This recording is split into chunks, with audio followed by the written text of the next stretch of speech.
Buonasera. Allora, con i nostri esperti e studiosi cerchiamo di rispondere a questa domanda un po' angosciosa, devo dire, e il titolo di questo incontro è un po' angosciante, ma i nostri relatori sono certa che faranno chiaro o cercheranno di schiarire un orizzonte che è un po' cupo.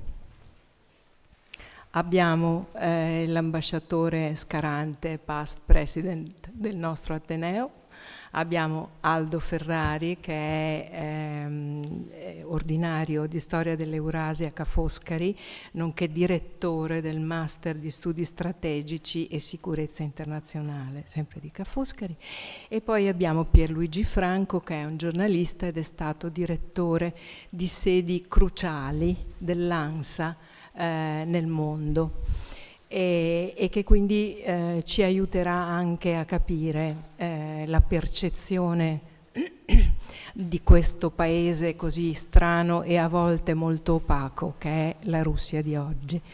Ma partirei da questo titolo e da questo libro di Aldo Ferrari. Il titolo è Russia, storia di un impero eurasiatico, che è di fatto il primo libro di storia della Russia dalla sua nascita, da Kiev, dalla Rus di Kiev, quindi stiamo parlando del IX secolo, fino a oggi, ma oggi, veramente oggi.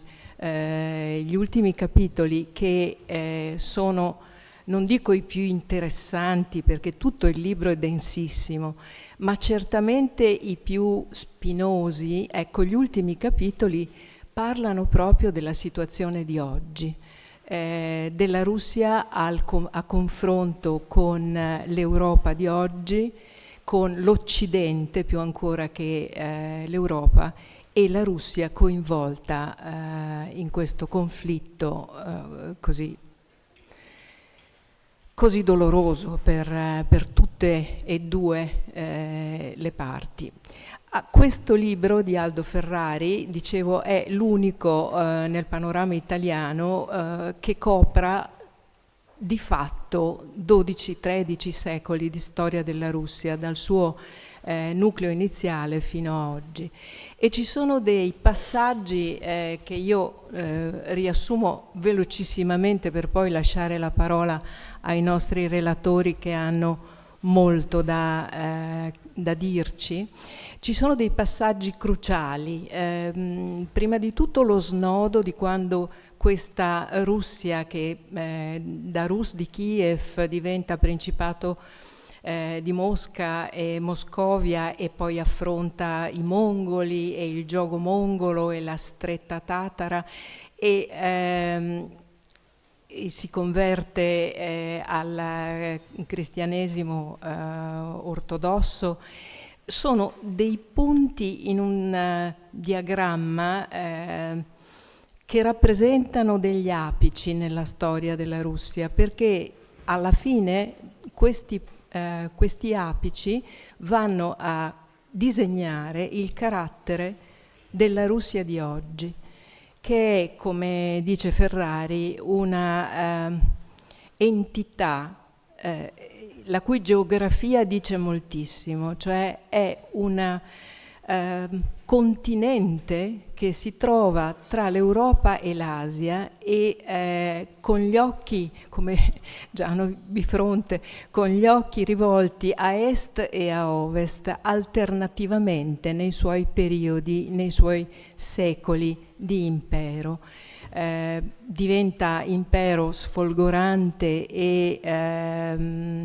e molto rivolto verso l'Asia con Caterina II, ma prima c'è questa svolta epocale di Pietro il Grande e siamo agli inizi, alla fine del XVII secolo, agli inizi del XVIII, quando, come tutti sanno, Pietro dà un'impronta europeista, scalzando il carattere slavo e proto-russo della nazione, del paese a capo del quale si era trovato.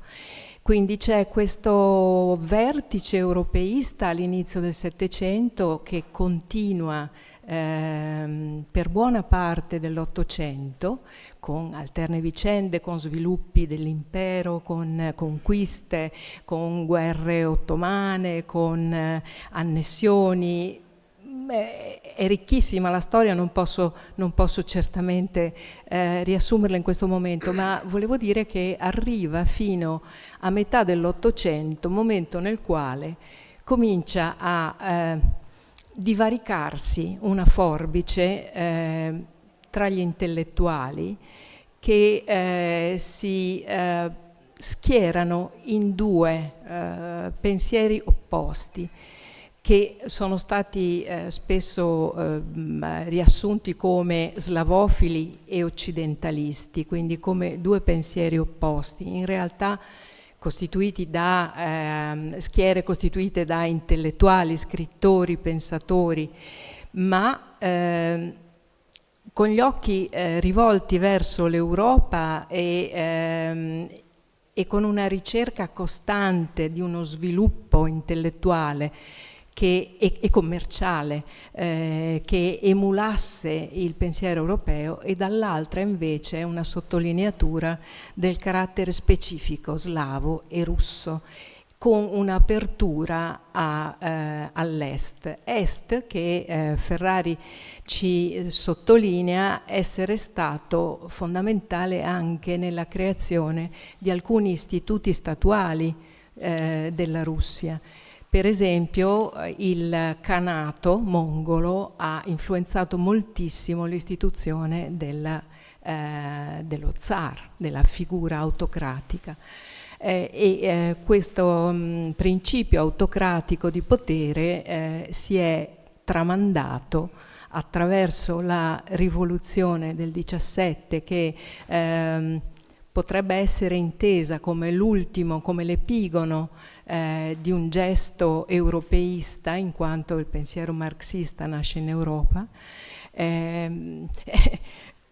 Ferrari azzarda, qualche volta Ferrari è pungente nelle sue riflessioni, dice che la Russia può essere stata vittima di questo pensiero europeo del marxismo, non solo artefice ma vittima.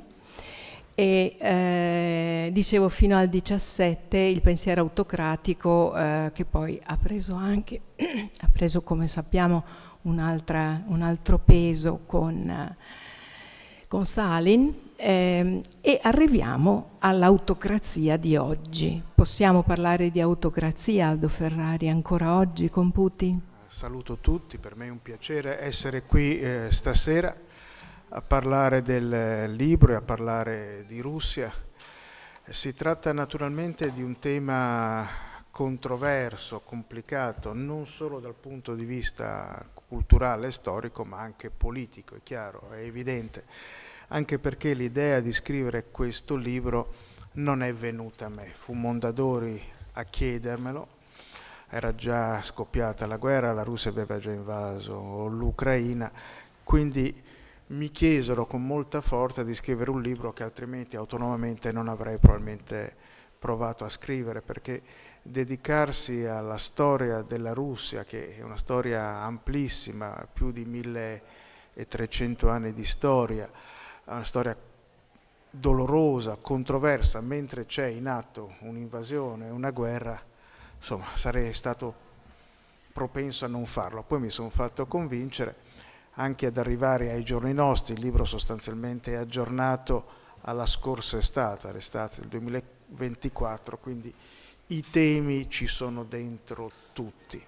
È vero che quasi non esistevano storie della Russia prima di queste, in realtà un paio negli anni 50 e 70 vennero pubblicate senza grande impatto, legato a Wolf Giusti. Ora ce ne sono molte in libreria, ma sono praticamente tutte traduzioni dall'inglese, dal tedesco e dal francese. Oppure sono libri di storia sulla Russia che trattano temi più limitati, la Russia contemporanea, la rivoluzione che noi chiamiamo Russia e così via. Questo libro ha la pretesa, probabilmente eccessiva, di trattare la storia della Russia dalle origini ad oggi. Domanda precisa: la Russia può ancora essere considerata un'autocrazia? Allora, io direi che se usiamo il termine autocrazia in senso filologico, cioè governo di una sola persona, sì, la risposta è sì. In Russia, non solo in Russia, comanda essenzialmente un'unica persona. Cosa che in questo paese avviene da molto tempo, non dall'inizio, perché la prima Russia, la Rus di Kiev, della quale molto si è parlato in questi anni, non era autocratica, era una singolare struttura policentrica, una confederazione di città-stato, che ha prodotto una cultura brillante, economicamente era piuttosto ricca, viveva di commercio dal Baltico al Mar Nero. Nelle città comandavano, diciamo, delle strutture simili ai consigli comunali dell'Italia medievale. I principi avevano una funzione essenzialmente militare, quindi una Russia profondamente diversa da quella che sarebbe poi nata in seguito a profondi cambiamenti, in larga misura dovuti alla conquista mongola. Voi pensate che la Russia è stata soggetta a una dominazione straniera asiatica di una popolazione nomade per 240 anni, dal 1240 al 1480, un'enormità. Allora i russi dalla conquista mongola hanno imparato una lezione politica molto chiara, che la Russia è forte solo se è unita, ed è unita solo se è retta da un'unica mano. Le città indipendenti della Rus di Kiev caddero una dopo l'altra sgretolati dall'esercito mongolo, che peraltro era così forte che forse anche se la Russia fosse stata unita sarebbe stata spazzata via lo stesso, ma non lo sappiamo. Ai russi è rimasta in testa questa cosa molto precisa: la Russia, per essere forte, deve essere unita, per essere unita deve essere comandata da una sola persona. La persona che guida la Russia può essere uno zar, parola che viene in russo da Kaiser latino, può essere un imperatore, così si chiameranno i sovrani russi a partire da Pietro il Grande, imperator pure, parola di origine latina, ma che Pietro introdusse perché la sentiva nuova, più europea rispetto a zar, che invece si era persa nella sua origine latina perché veniva sentita come una parola indigena. Ma autocrate può essere anche il segretario generale del Partito Comunista dell'Unione Sovietica, e nel caso soprattutto di Stalin una dimensione autocratica o imperiale si è avuta anche in epoca comunista. E autocratico può essere, deve essere considerato anche il tipo di governo che c'è oggi in Russia, chiaramente legato, dopo gli spaventosi disastri dell'epoca yeltsiniana, i primi 10 anni seguiti al crollo dell'Unione Sovietica. Quando Putin va al potere rimette a posto, tra virgolette, le cose a livello economico e politico, e si va a inserire in questa tradizione autocratica che, mutatis mutandis, regge la Russia attraverso regimi molto diversi tra di loro, come quello zarista tradizionale, quello neozarista dopo Pietro il Grande, quello comunista sovietico e quello attuale. Una singolare, forte, radicale tradizione autocratica. Ho risposto alla domanda, ma mi sento di aggiungere: questa è la tradizione politica russa, è la loro tradizione, è la loro concezione del potere, forse non condivisa da tutti i russi, ma sicuramente dalla maggior parte dei russi. In ogni caso, ci piaccia o non ci piaccia, è con questa tradizione politica che dobbiamo fare i conti. E per fare i conti probabilmente dovremmo conoscere il paese di cui si parla meglio di quanto avvenga.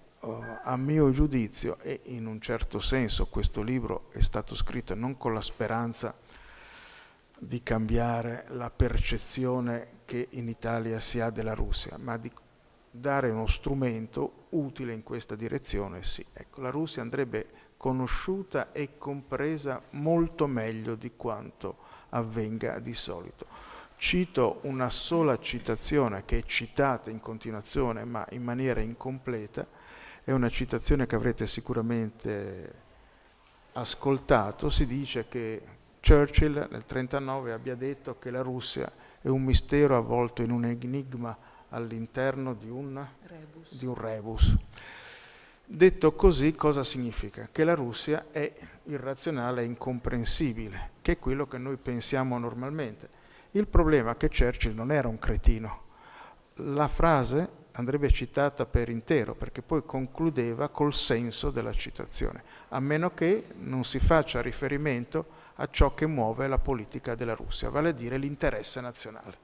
Ecco, la citazione intera è intelligente ed è utile, la mezza citazione è stupida e dannosa. Quello su cui si dovrebbe lavorare, a mio giudizio, è comprendere meglio la Russia per poter agire meglio nei suoi confronti. Con questo libro spero evidentemente di aver dato un contributo utile in questa direzione.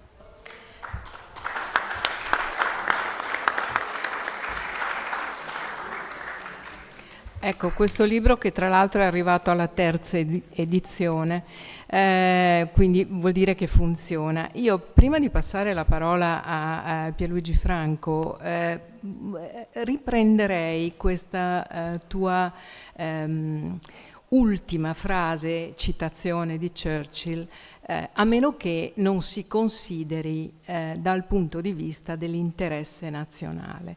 Allora, l'interesse nazionale della Russia è certamente sempre stato assolutamente dominante in tutta la sua storia, la più recente sicuramente. Ma la domanda sorge spontanea: un interesse nazionale in un paese che è fatto di tante nazionalità diverse e che al tempo dell'Unione Sovietica ancor di più era un mosaico di nazionalità. Allora, come si tiene questo interesse nazionale al di sopra e al di dentro di queste diverse, di questa multietnicità? L'interesse nazionale russo ovviamente è quello che le elite al potere percepiscono come tale.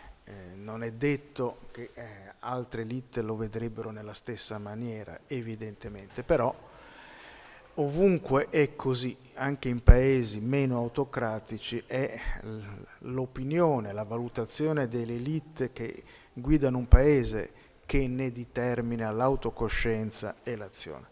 Allora, una delle cose più interessanti e meno note della storia russa è il carattere profondamente multietnico di questo paese. Tante delle persone che avrete sicuramente sentito nominare, che hanno guidato la Russia, non erano russe. Caterina la Grande era una principessa tedesca. Il compagno Stalin era un georgiano in epoca sovietica, eccetera, eccetera, eccetera. Non sono eccezioni.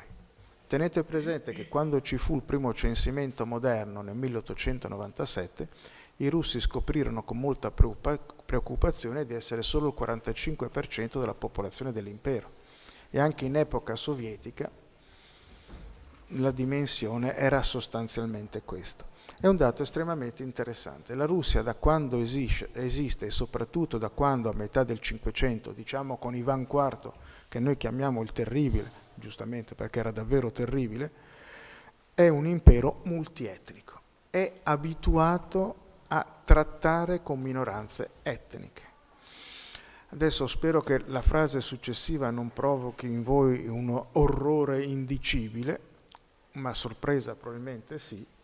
Io credo che uno degli aspetti migliori degli stati russi che si sono succeduti nel corso del tempo sia una politica complessivamente positiva, tollerante nei confronti delle più di 250 popolazioni che sono esistite nell'impero russo in Unione Sovietica, ora un po' meno da quando la Russia è chiaramente più piccola dei due stati precedenti, ma rimane un paese profondamente multietnico. Tanto per farvi un esempio, i russi hanno al proprio interno consistenti comunità musulmane da metà del Cinquecento, dall'epoca della conquista dei Khanati di Kazan e Astrakhan, e sostanzialmente i rapporti tra la Russia e i musulmani sono stati piuttosto positivi, ancora oggi e anche in epoca sovietica e anche in epoca imperiale. Non tutti questi rapporti sono andati bene, con i polacchi qualcosina, per così dire, non ha funzionato troppo bene, con i caucasici settentrionali stessa cosa. Mi sentirei di dire che però si tratta di eccezioni gravi, importanti, in un quadro, peraltro, quello delle politiche nazionali sia di epoca zarista che di epoca sovietica, anche di epoca post-sovietica, complessivamente positive. Le stesse politiche sovietiche delle nazionalità sono probabilmente l'aspetto migliore di quel periodo, l'unico che esiste ancora. Non c'è più quasi nulla di sovietico a livello giuridico nella Federazione Russa, tranne la strutturazione federale e multietnica che è un prodotto dell'epoca sovietica. Sono questioni piuttosto importanti e decisamente interessanti. Anche nella Russia attuale, Putin è russo al 100%, ma il ministro degli esteri Lavrov è un armeno, il capo della banca centrale è una donna tatara musulmana, il primo capo della difesa Shoigu era un mongolo buddista. Cioè, sono cose assolutamente normali. La Russia è un paese intensamente multietnico anche adesso che si è così rimpicciolito. Grazie. Io chiederei a Pierluigi Franco come è proposta l'immagine della Russia oggi attraverso la sua esperienza appunto nel giornalismo internazionale. Che immagine l'immagine che arriva a noi, e non solo in Italia ma in Europa, in Occidente direi, è un'immagine veritiera, è un'immagine strumentalizzata, e se sì, perché? La domanda è un po' complessa, nel senso che a guardare bene le cose, noi ci siamo trovati di fronte da 3 anni a questa parte sostanzialmente a un mutamento radicale dell'atteggiamento e di come viene percepita la Russia. Cioè improvvisamente la Russia è diventata il nemico numero 1 dell'Occidente dopo l'invasione dell'Ucraina. E se da una parte questa cosa può essere comprensibile, dall'altra qualche dubbio lo fa venire, nel senso che dobbiamo capire se l'informazione è quella nostra di una parte belligerante, oppure l'informazione, tornando al discorso che faceva anche Aldo, un'informazione più corretta che prende le mosse anche dalla storia e da quello che c'è stato, da analisi concrete e approfondite. Io credo che ci sia stato, in un contesto sostanzialmente bellicista, per motivi di interesse che poi un giorno forse riusciremo a scoprire, è una informazione e una limitazione dell'informazione, anche su quello che riguardava la guerra in Ucraina. Cioè c'è arrivata chiaramente, ci sono state delle direttive politiche a livello europeo e a livello di stati nazionali che imponevano bene o male di fare una narrativa di un certo tipo. In questo ultimo periodo, a mio modo di vedere, questa cosa si è inasprita. Basti pensare a quello che è successo ieri con Rutte, che ha detto che entro 5 anni la Russia attaccherà l'Europa. 2? No, io l'ho detto 5, vabbè.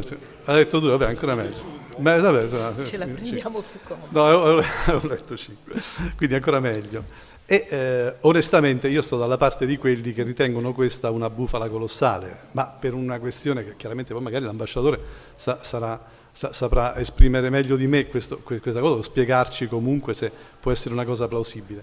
Però sinceramente una Russia che in 3 anni non riesce a spostare il fronte dal Donbass e con grande difficoltà riesce a tenerlo, la vedo difficile che possa arrivare a Parigi o ad attaccare Londra, insomma, se non parliamo di Roma. Mi sembra veramente una roba incredibile. E in questo periodo però ne abbiamo lette di tutti i colori. Ora io partirei da un presupposto, diciamo all'inizio tecnico, no? Cioè quando parliamo di comunicazione parliamo, che dice la parola stessa, no? Che viene dal latino, parliamo di partecipazione. E la comunicazione fondamentalmente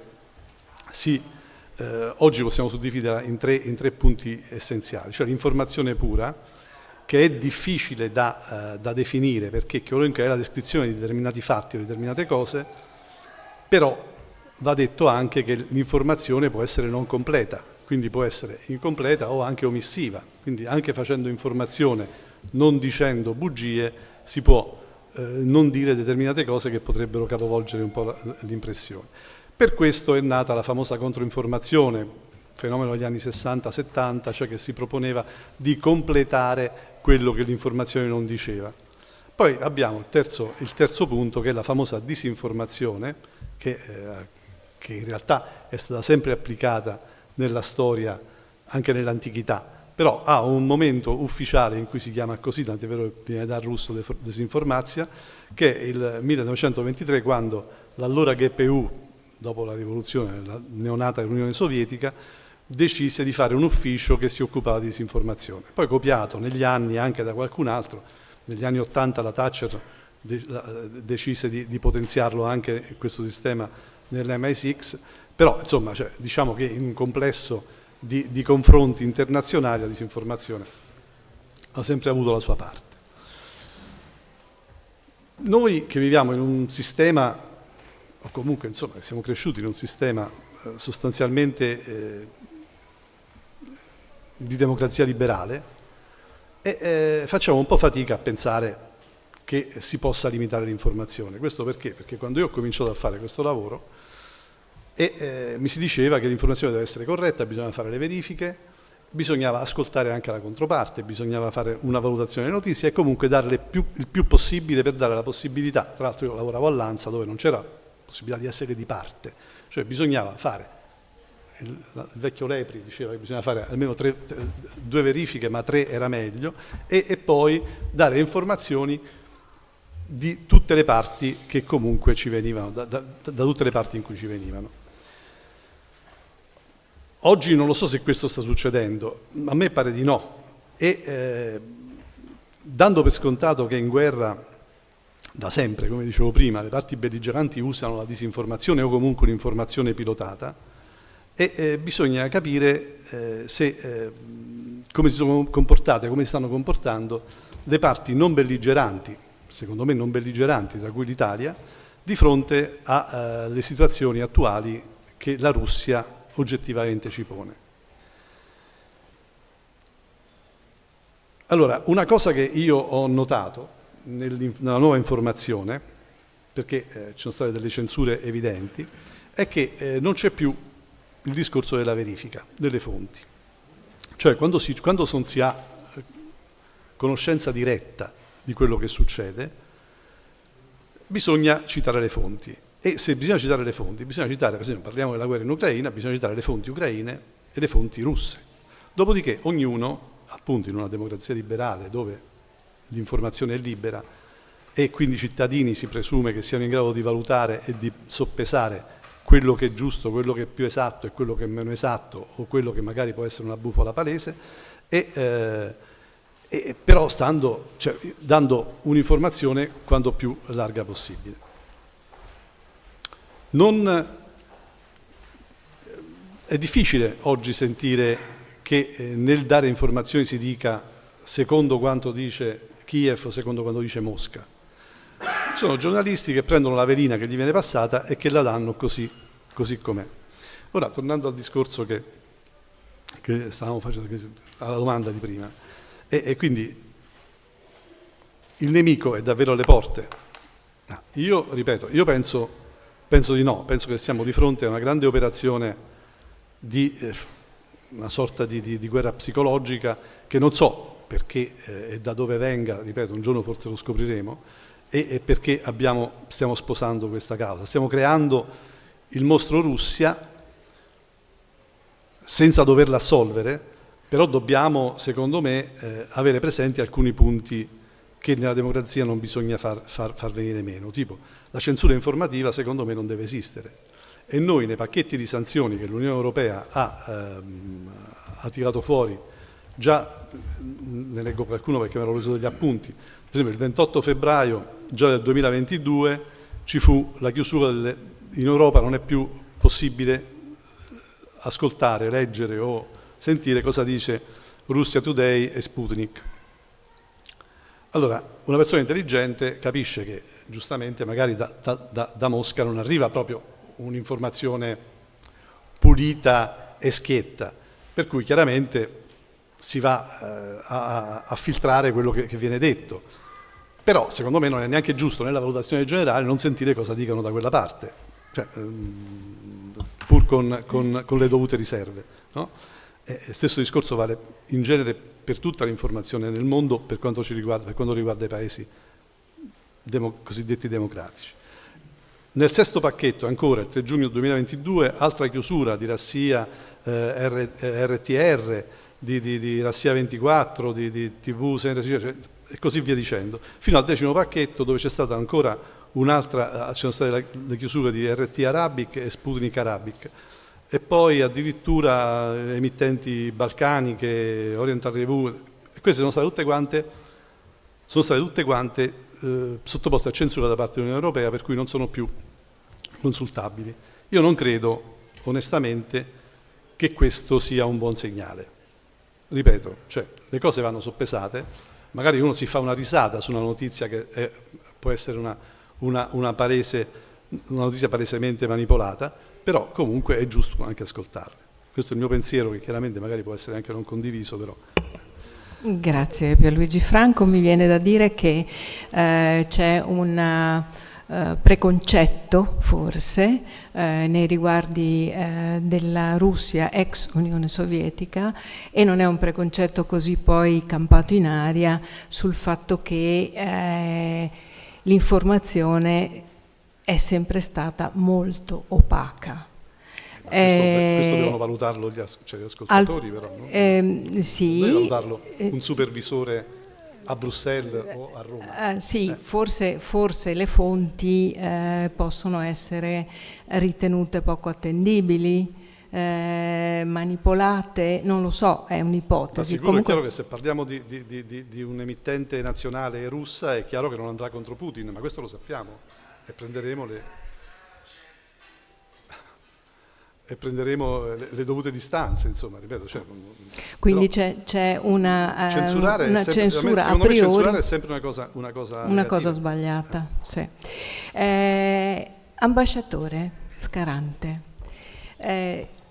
vorremmo da lei un quadro dell'oggi e del futuro, se possiamo fare delle ipotesi, se ci può essere una luce in questo tunnel buio, se la diplomazia, se con la sua esperienza, l'ultima sua sede è stata a Istanbul se non sbaglio, e la Turchia in questo momento sta giocando un ruolo importante, mi pare, nelle trattative di mediazione, nei tentativi di ricerca di un dialogo. Che cosa possiamo sperare? Ma dunque, io parlerò anch'io della Russia di adesso, quella Russia che fa paura, che forse è la ragione per cui siete qui oggi. Questa Russia che evoca timore e inquietudine in noi, ed è giustificata dal fatto che la Russia ha iniziato una guerra sul continente europeo, quindi diciamo sicuramente giustificata e accettabile questa inquietudine verso questo nostro partner. Però quello che vorrei sottolineare adesso è che la nostra inquietudine, a ben vedere, è un'inquietudine che comprende la Russia in quanto tale, ma è un'inquietudine più esistenziale. Cioè perché noi in questi momenti storici che abbiamo la fortuna, credo, di vivere, assistiamo a una serie di situazioni, di trasformazioni che se erano considerati improbabili, non erano considerati improbabili, erano considerati impossibili. E quindi siamo bersagliati da tutta una serie di situazioni compresa la Russia e tutto quello che viene dietro, che ci crea una profonda insicurezza. Cioè abbiamo la convinzione, la percezione che il mondo in cui stiamo entrando, che sarà sicuramente diverso da quello che lasciamo, non sarà migliore di quello che abbandoniamo. Guardate, lo stesso rapporto tra Occidente, Europa e Russia fa parte di questa, come posso dire, di questa inquietudine esistenziale, perché ha subito una trasformazione che per me è incredibile, è straordinariamente incredibile. La Russia oggi è il nostro nemico, l'abbiamo detto, no? Ci stiamo riarmando, ci stiamo attrezzando, lo stiamo insomma costruendo anche come nemico, come sempre avviene. Ma se volete avere la prova che la Russia è il nostro nemico, guardate le nuove serie televisive di Netflix 2025. Fino a ieri i nemici erano i cinesi, nelle serie spionistiche c'erano i cinesi, eccetera. I russi sono tornati a essere i veri nemici dell'Occidente. Anche Hollywood fa la sua parte. E questo è un segno che nella percezione nostra effettivamente siamo in quest'ottica. C'è stato un rovesciamento di paradigma nei rapporti tra la Russia, l'Europa e l'Occidente che mi ha sorpreso profondamente. E questo perché, vi devo confessare, io ho vissuto molto da vicino il periodo in cui le cose erano molto diverse tra Europa e Russia e che forse sarebbero potute andare in maniera molto diversa. Vi faccio alcuni esempi. Io ero consigliere, ero capo dell'unità degli affari esteri alla Presidenza del Consiglio, ero consigliere del Presidente del Consiglio che allora era Berlusconi. E sono andato in Russia da Putin da 5, 7, forse 8, 9 volte. In delle visite sempre molto intense. Erano gli anni 2000, no? Fino al 2002, 2003, 2004. Ecco, per darvi il senso di quegli anni, le visite si sviluppavano con una parte formale, poi quasi sempre c'era il cosiddetto tête-à-tête, cioè una specie di pranzo serale, una colazione, o la mattina presto, ma soprattutto la sera, in cui i due presidenti si incontravano da soli, senza interpreti, solo con il loro consigliere diplomatico, quindi 4 persone. Ecco, il tono della conversazione fra Putin e Berlusconi era qualcosa che oggi sembra impossibile. Non solo si parlava di NATO, poi vi dirò perché, si parlava di NATO e quindi possibilità che la Russia collaborasse con la NATO, ma veniva evocato quasi regolarmente il tema che la Russia sarebbe potuta entrare nell'Unione Europea, cosa che oggi ci sembra una cosa fantascientifica, no? Io mi ricordo benissimo una sera in di questi tête-à-tête molto liberi, nel senso che si parlavano senza interpreti direttamente, senza diciamo schemi, in cui Berlusconi gli fa: vedrai Vladimir, quando sarete in Unione Europea, quanti consigli noiosi dovrai sorbirti a Bruxelles. E lui rispondeva: certo, mi abituerò. Cioè, capite, eravamo in un mondo che oggi mi sembra lontanissimo. Quando nel 2002 l'Italia organizza Pratica di Mare, il vertice NATO, e al vertice NATO partecipa la Russia con un consiglio apposta, il Consiglio NATO-Russia. Ecco, tutti i miei colleghi, io stesso, tutti quelli che partecipavano, anche i diplomatici dei paesi dell'Est o del Nord Europa, eravamo convinti che quello non fosse la fine, fosse l'inizio di un percorso in cui la Russia si sarebbe sempre di più avvicinata alla NATO e quindi sarebbe stata parte integrante della nostra sicurezza, non un pericolo, ma sarebbe stata un pezzo della sicurezza europea. Per non parlare del fatto che ricorderete che quel periodo ha coinciso anche con un periodo molto felice sul piano dell'economia europea. Le due nazioni, i due paesi europei che hanno avuto i migliori rapporti economici con la Russia, guarda caso, sono state le due principali potenze manufatturiere del continente, che sono l'Italia e la Germania. Nei viaggi a Mosca eravamo sempre accompagnati da 200-300 imprenditori. Ogni volta si inaugurava una nuova fabbrica, ogni volta c'era qualcosa di nuovo, per non parlare dell'energia. Il venir meno dell'energia, sapete, è stato un elemento importante che oggi spinge a ristrutturazioni industriali e economiche che sono importantissime. Noi in Italia, che siamo bravissimi a drammatizzare le cose inutili e a sdrammatizzare le cose importanti. Noi chiamiamo il problema dell'energia le bollette. Ecco, non è così, è un problema drammatico che è stato imposto da questo. Ecco, questo per dirvi che tutto questo è finito con l'invasione della Russia a parte dell'Ucraina. Ma per dirvi quel rovesciamento incredibile che c'è stato nei rapporti, questo paradigma politico che avevamo solo 20 anni fa, forse anche meno di questi. No? Ma tra le cose che ci creano anche inquietudini non è solo la Russia, io ve le cito rapidamente perché vi dico è un'inquietudine di natura esistenziale la nostra. C'è il rapporto con gli Stati Uniti, che è cambiato anch'esso. non è cambiato solo perché c'è Trump, certo è cambiato perché c'è Trump che ha dei modi e dei toni diversi, ma tante cose erano già in nuce. Vi ricordate quando Kissinger diceva datemi un numero di telefono per parlare con l'Europa? Già allora c'era l'idea che l'Europa non fosse un soggetto compiuto, no, che fosse qualcosa di strano, una via di mezzo fra uno Stato e non. Ma quando gli Stati Uniti dicono agli europei guardate noi non siamo più in sintonia sui valori, voi avete dei valori diciamo di libertà di espressione che avete perduto, noi siamo i veri custodi, no? Quando dicono guardate che la vostra sicurezza dovete arrangiarvi voi perché noi abbiamo cose più importanti da fare, caspita, anche questo è un paradigma politico che si ribalta completamente.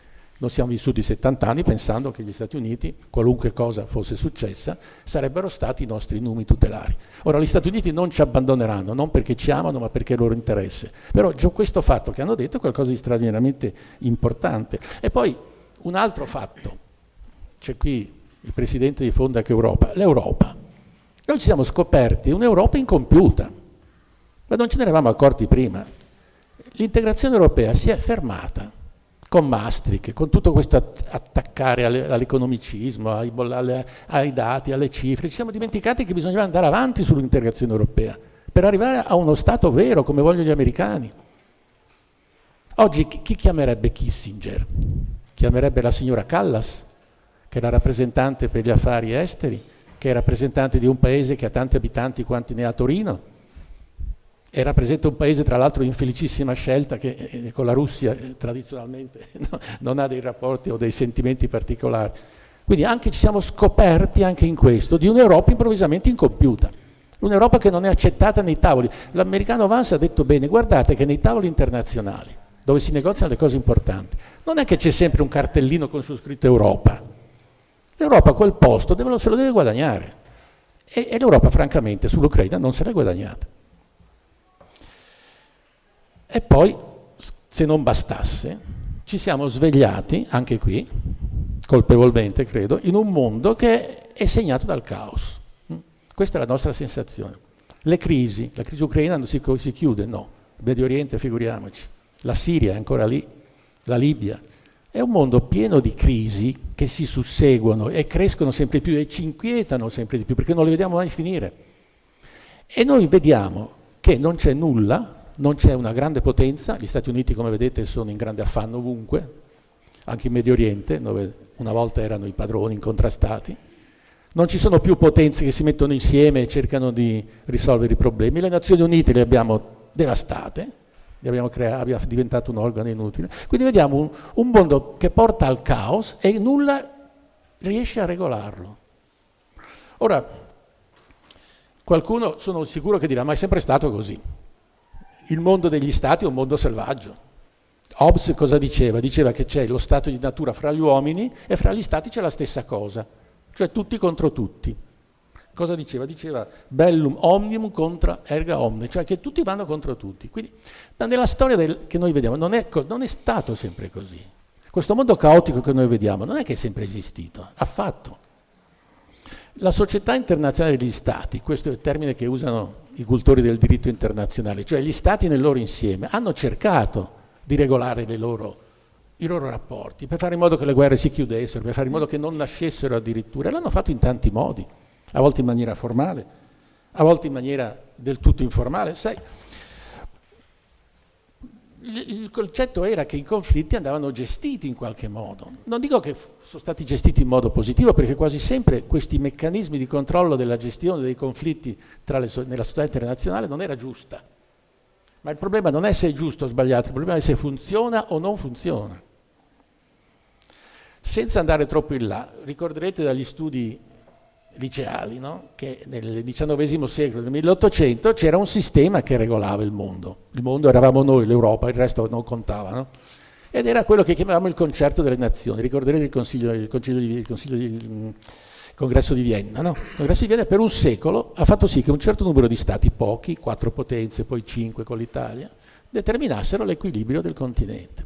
Quando c'era bisogno si riunivano e qual era lo strumento? Il congresso di Vienna, che determina uno status che dura un secolo fino alla Prima Guerra Mondiale, il congresso di Berlino nel 1878 che determina l'Africa fino alla Prima Guerra Mondiale e anche i Balcani e via dicendo. Poi Tutto questo però finisce con la Seconda Guerra Mondiale.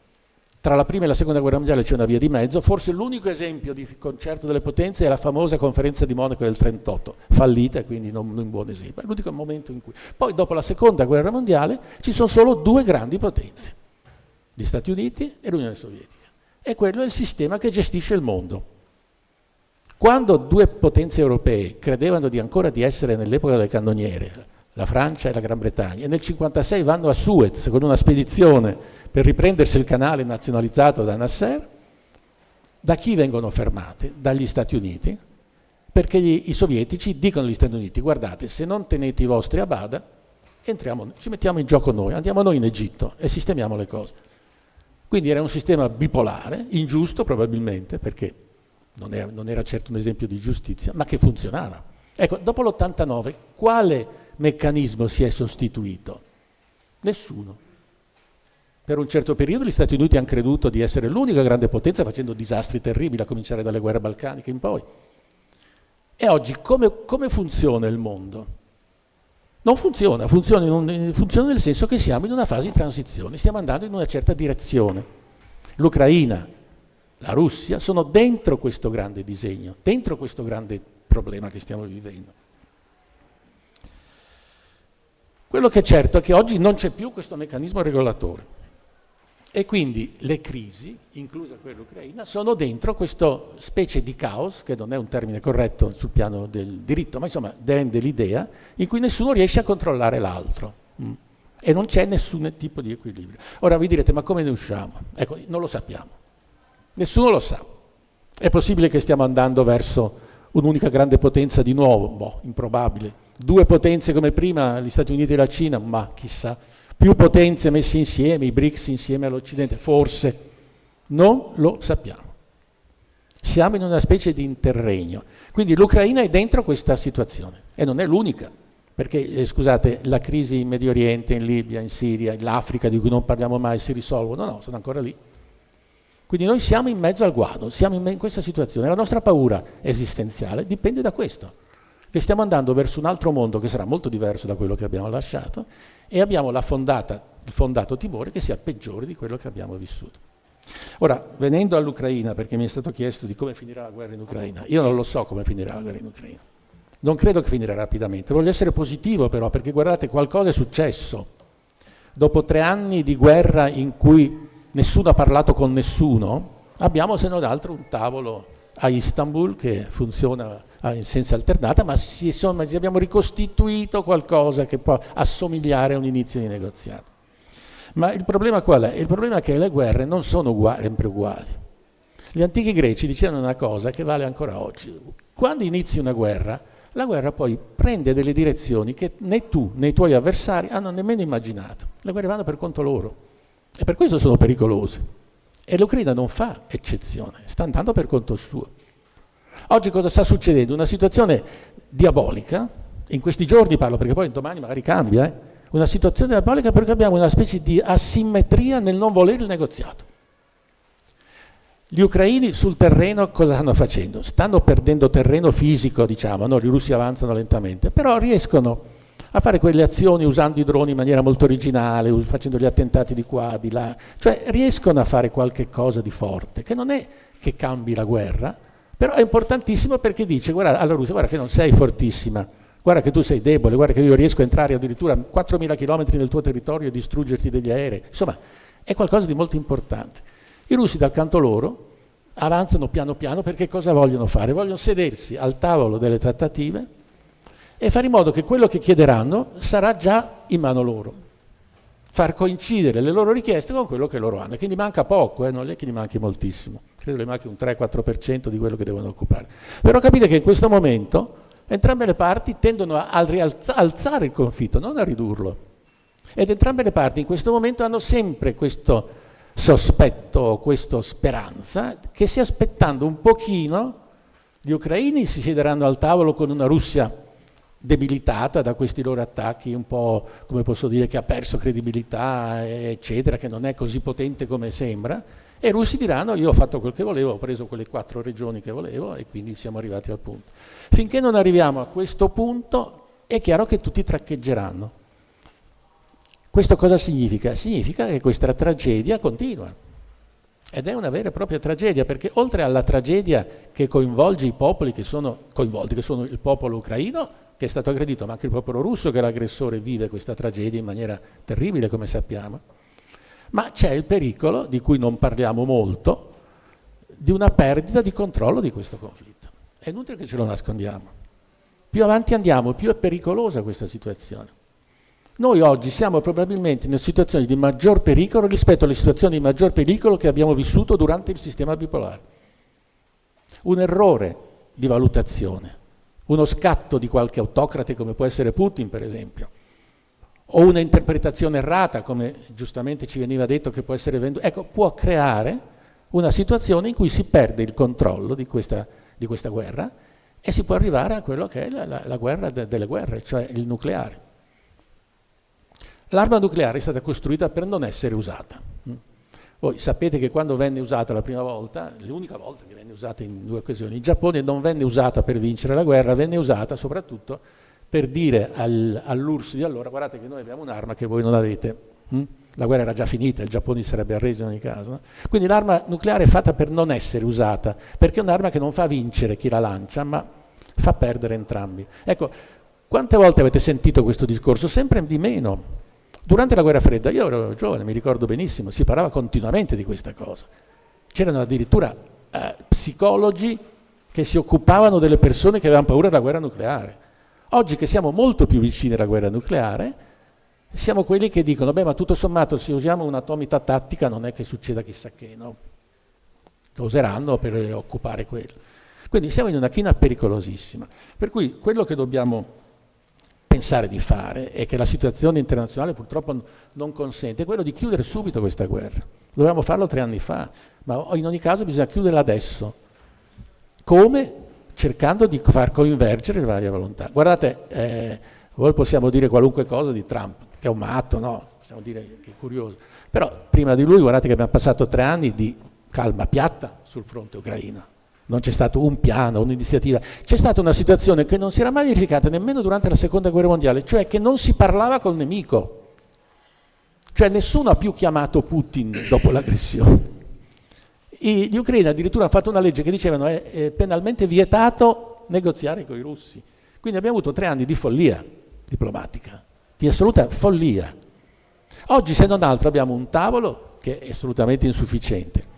Però abbiamo 2 contendenti che dovrebbero essere condotti alla ragione e cercare di arrivare a un tavolo negoziale. Come si è sempre fatto in tutte le guerre, in tutte le situazioni, mi stupisco che queste cose vengano evocate come vergognose, i negoziati non sono mai giusti, i negoziati sono possibili, quindi qualcuno perderà qualcosa, qualcuno guadagnerà qualcosa, però nel momento in cui uno accetta di non perdere nulla e di guadagnare tutto, è chiaro che il negoziato non comincia nemmeno. Quindi finché ci sono queste condizioni sarà difficile. Auguriamoci che finiscano presto e che si possa avviare un vero negoziato.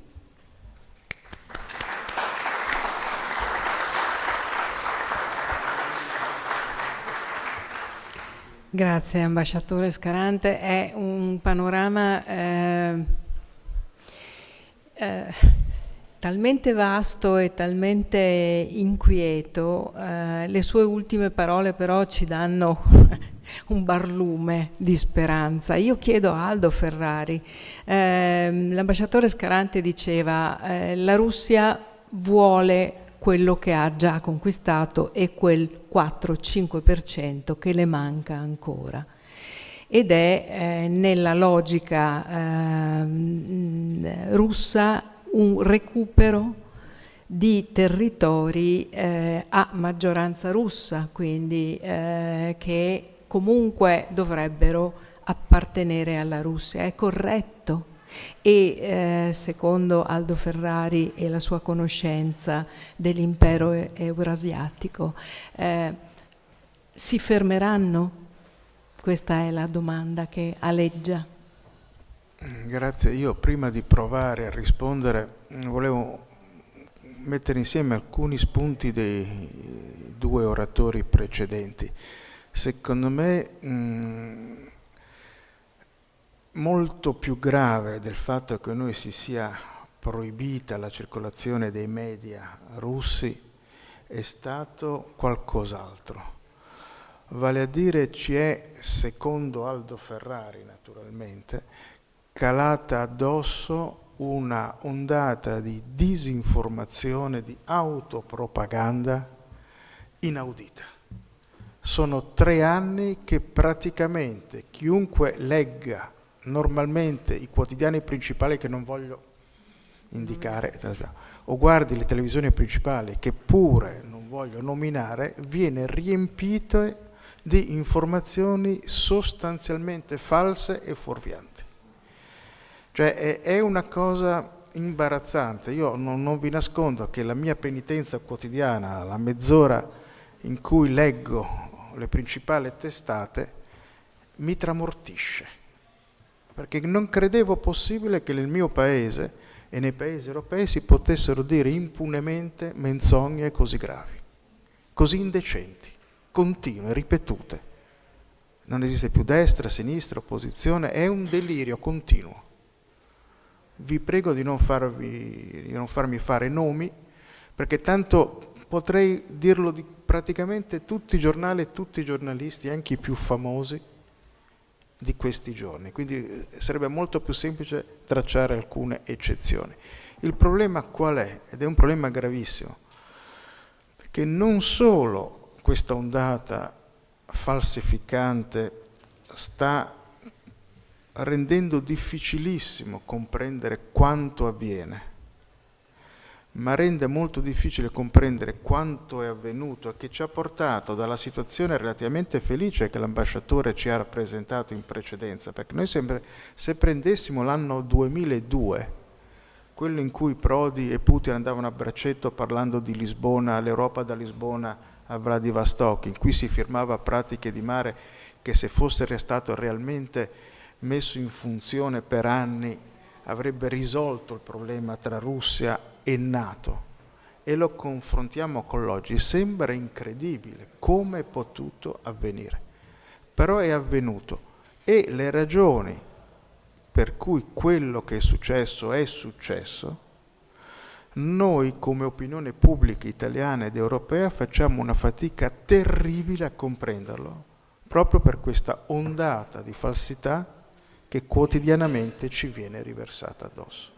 Ed è una cosa gravissima, perché non comprendere il passato impedisce di comprendere il presente e di pensare a un futuro migliore, almeno per ciò di cui stiamo parlando, quindi per la soluzione del conflitto russo-ucraino. Queste sono parole pesanti e non è che non lo sappia, vi assicuro. Poi per me, io mi occupo di Russia ormai dall'anno 1980, quando varcai il portone di Ca' Foscari, insomma è una vita ormai che mi occupo di Russia. Vedere che la Russia, l'Europa e l'Occidente sono ai ferri corti in questa maniera, laddove non c'era nessuna necessità che questo avvenisse. Non era iscritto nei cieli o nelle stelle che tutto questo dovesse accadere. È avvenuto per determinate scelte che sono state compiute. Il problema è chi ha compiuto queste scelte. La questione è complicata. Io, Aldo Ferrari, penso che siano state soprattutto scelte occidentali. Soprattutto scelte occidentali. Scelte occidentali. Ve le posso elencare, sono tante, ma veramente tante, dal precedente di un'invasione, cioè è proibito invadere uno Stato? Solo la fa la Russia, perché se lo fa qualcun altro in Iraq, quelli non sono europei e quindi non valgono, o valgono meno. L'espansione della NATO nel 2004 era indispensabile, non sapevamo quello che sarebbe successo, lo sapevamo benissimo, ce l'aveva detto la Russia per iscritto e verbalmente. Scatenare, sobillare, finanziare rivoluzioni colorate in Ucraina e Georgia, i cui presidenti neoeletti su appoggio occidentale immediatamente chiedono l'ingresso nella NATO, scatenando la reazione russa, puntare i missili contro la Russia dicendo che servono contro l'Iran, forse non lo sapete, ma non ci vuole una laurea in ingegneria per capire che mettere missili in Polonia e in Romania contro quelli iraniani non sta tanto bene, insomma. Il problema è che tutte queste assolute idiozie ci sono state raccontate da decenni. E in qualche maniera ci sono entrate in testa, perché non tutti hanno la disgrazia come me di doversi occupare quotidianamente di cose russo-europee, russo-ucraine, russo-occidentali. Evidentemente queste scelte hanno portato ad altre scelte da parte russa. Oppure possiamo anche venderla la storia in una maniera differente. Spaventatissimi dall'involuzione autoritaria della Russia, noi abbiamo ritenuto indispensabile fare tutte queste cose. Si può dire anche questo, per amor di ciò, stiamo parlando di diverse valutazioni. Però la mia personale opinione, che è retrospettiva, ma è anche presente e soprattutto futura, che se non ci sottraiamo a questo cumulo di menzogne che ci sono state e ci vengono quotidianamente rovesciate addosso, noi non capiremo il passato e non prepareremo nessun futuro. Perché, e l'ha detto molto giustamente l'ambasciatore, se la Russia è così cattiva, unica responsabile, laddove tutti gli altri, gli ucraini e gli occidentali, sono completamente innocenti e non si può neanche parlare con la Russia, e com'è si fa una pace? È un problema logico di non poco conto. La pace si fa con il nemico. Io personalmente non ho capito perché noi dobbiamo considerare la Russia un nemico. Questa è una cosa che mi sfugge. Io ricordo che nel 2002 era il nostro principale partner commerciale, era un paese del quale si parlava di una possibile entrata nella NATO, nell'Unione Europea. La cultura russa è parte della nostra cultura, i russi si considerano culturalmente europei. Io non riesco a vedere perché ci debba essere detto quotidianamente che la Russia è un nemico metafisico. Io francamente fatico a comprenderne la ratio, o peggio, la comprendo benissimo, ma è una cosa drammatica, perché se noi insistiamo in questo atteggiamento non sarà possibile andare a una trattativa di pace. Abbiamo talmente demonizzato l'altra parte, dimenticandoci alcune piccole travi nel nostro occhio, che a questo punto cosa facciamo? Ci vuole l'incoscienza e il potere che ha un presidente statunitense che può permettersi di far saltare il tavolo e di dire, giustamente, sempre a giudizio di Aldo Ferrari, che questa guerra non è degli Stati Uniti ma è di Biden, cioè di una parte politica, quella dei democratici, che ha portato avanti per anni sistematicamente una determinata politica nei confronti o contro la Russia. Trump ritiene di poterla cambiare. I nostri leader politici no, non hanno autonomia sufficiente per distaccarsi dal discorso politico folle e fuorviante che hanno fatto sinora e brancolano nel buio con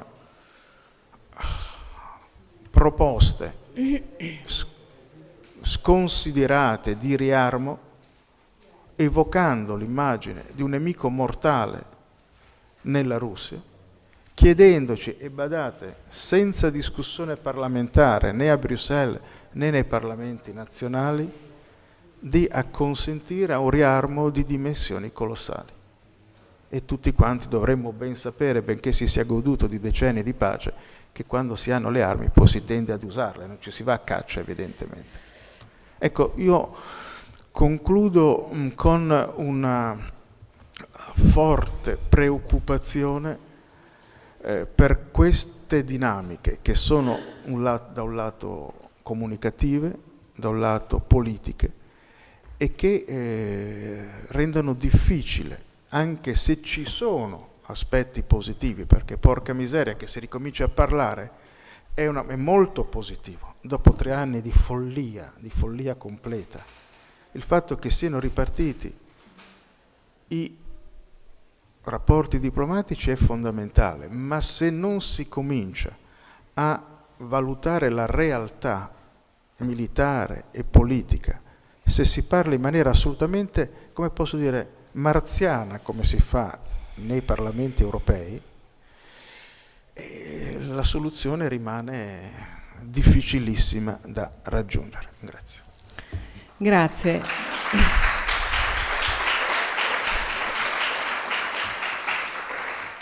Diciamo che ci muoviamo su un terreno franoso, nel senso che l'Europa e l'Occidente, nonostante tutto, presume di essere democratica e ha a che fare con un paese che non ha la stessa modalità. Quindi forse è il fatto che si guardi come a un nemico alla Russia, forse c'è questo preconcetto, forse c'è questo dato reale che non va, secondo me, sottovalutato. Il fatto che tu legga menzogne, quelle che tu dici essere menzogne nei quotidiani occidentali, probabilmente fa parte di quella disinformazia che Franco accennava poco fa. È uno strumento di guerra. La cosa curiosa è che teoricamente l'Europa, l'Occidente, non è in guerra. Questa è la cosa davvero inquietante. Io volevo chiedere a Franco, abbiamo ancora forse qualche minuto, poi lasciamo qualche domanda del pubblico. Volevo chiedere a Franco che possibilità c'è di fact-checking in Russia, cioè come si può attingere a delle fonti che vengono ritenute attendibili, senza voler nominare i giornalisti che sono morti negli ultimi anni. Ma io credo che non sia una cosa facile riuscire a capire, soprattutto in questo momento, facendo seguito a quello che diceva Aldo, capire bene quali siano le notizie più attendibili. C'è una grandissima confusione dovuta proprio al fatto, che vi dicevo prima, della mancanza di riferimento delle fonti. Cioè si passano le veline, questo ve lo dico perché prima ho affrontato il discorso in maniera forse un po' troppo diplomatica, quando parlavo appunto di capire se l'informazione nostra, l'informazione occidentale, l'informazione italiana, perché noi leggiamo i giornali italiani, in quale campo possa rientrare, se è un'informazione corretta o un'informazione che diventa omissiva oppure addirittura disinformazione in molti casi. Io quello che ho notato, ma quello che purtroppo hanno lamentato anche i miei colleghi che stanno ancora sul campo, stanno ancora lavorando, è un certo timore nel dover dare certe notizie, per cui ci si affida molto alle veline che arrivano. Per esempio, parliamo dell'Ucraina. In Ucraina c'è una situazione di questo tipo, cioè non si può operare da giornalisti da soli, cioè il fixer che ti affianca, e i giornalisti, questi ragazzi che stanno mandando, tra l'altro, insomma, gli esperti sono stati tolti tutti quanti dai piedi, perché comunque la cosa principale è che non devi parlare lingue, non devi parlare il russo o l'ucraino, e quindi devi avere notizia filtrata. Lo posso capire, nel senso che stiamo parlando di un paese in guerra, per cui vuole che vengano passate determinate notizie.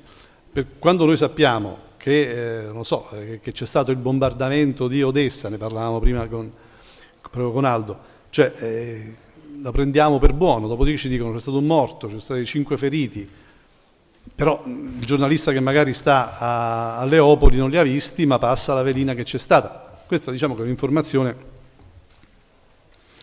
che lascia il tempo che trova.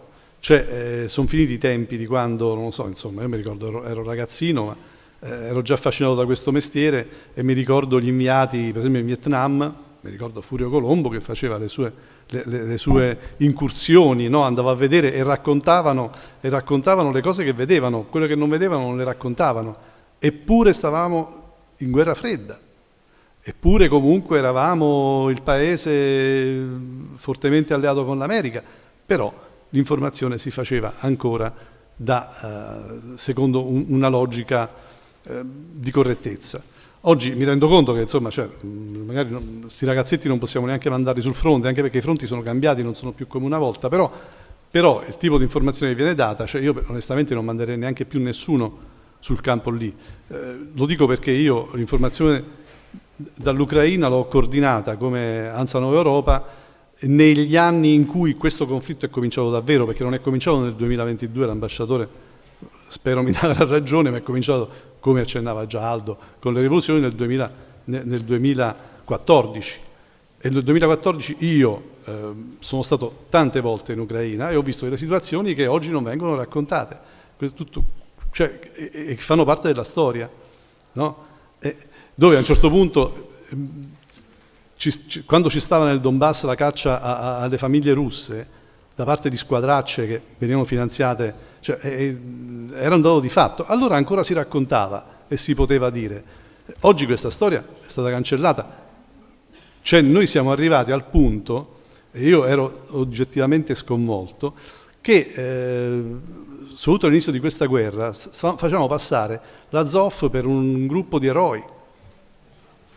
Le mogli sono state ospiti in Italia, cioè andate in giro, cioè, io onestamente ho qualche perplessità su questo, però insomma ricordandomi quello che era stato allora.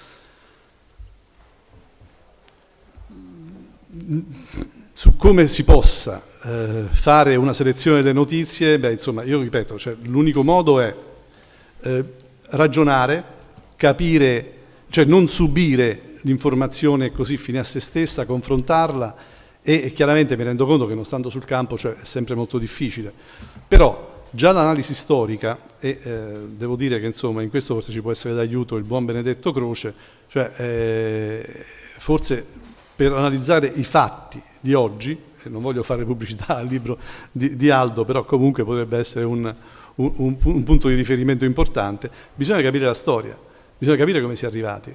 Ecco, io voglio portare un caso, poi non voglio rubare troppo tempo, che è quello di Mark Innaro. Mark Innaro è un collega che laureato in lingua e letteratura russa all'Orientale di Napoli, un collega napoletano, che faceva il corrispondente da Mosca da lungo tempo, grandissimo esperto di quell'area, scoppia la guerra, viene fuori, va a TG2 Post la sera, che mi pare che era, mi dice comunque subito dopo che era cominciata la guerra, e porta, commettendo un errore clamoroso, la cartina di come la NATO dove era la NATO nel 1991, paragonandola a quella del 2022.